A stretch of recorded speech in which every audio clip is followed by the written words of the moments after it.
This is IGN. It's like Babylon with Minions. This is your IGN review of Minions and Monsters by Eric Goldman. You can't deny the amazing box office success of each film, but if you're not a little kid, it would be understandable if you're less than hyped for the third Minions movie, aka the seventh movie in the larger Despicable Me franchise.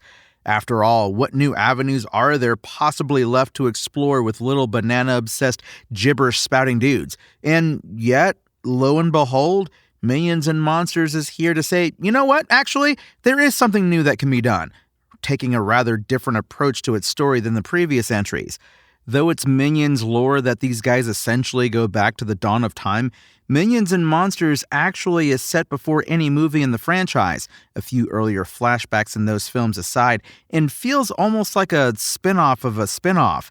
It centers on an entirely different group of minions than we've met before, who, after arriving in Los Angeles in the 1920s, end up accidentally becoming silent-era movie stars. Where the Despicable Me movies have Gru's relationship with his daughters to give it some ongoing emotional stakes, even as the overall quality of the films has diminished in recent sequels, Minions is more purely driven by the gags, which makes sense because usually a minion is a minion is a minion, and their manic, often destructive antics essentially come off as less brutal gremlins. But Minions and Monsters dares to dream bigger, via a minion who dares to dream bigger in the form of James.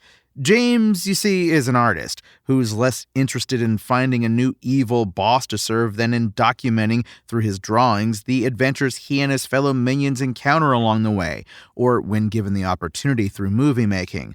More than ever, Minions and Monsters has jokes and references that will be appreciated by adults on a different and sometimes deeper and funnier level than the kids, who will still get their dependable minion laughs from the bountiful sight gags and slapstick.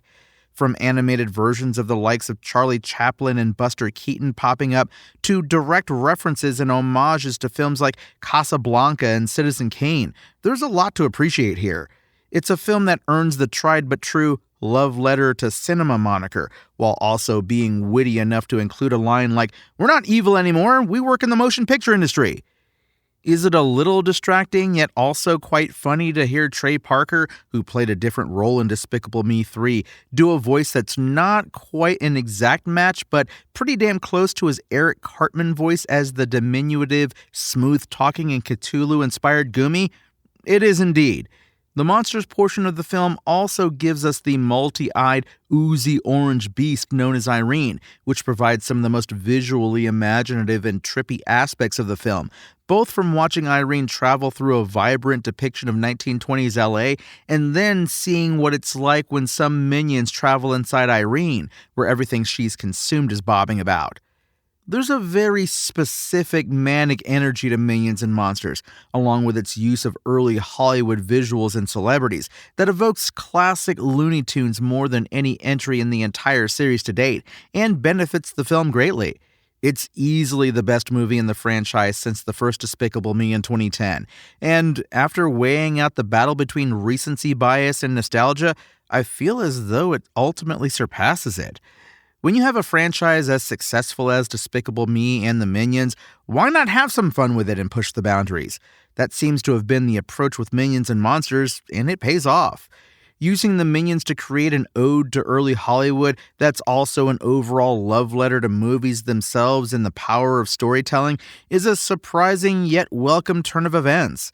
The film manages to incorporate the usual type of Minions gags to please their many loyal fans, most importantly kids, while also interjecting references and story elements that have a lot of extra entertainment value for older viewers.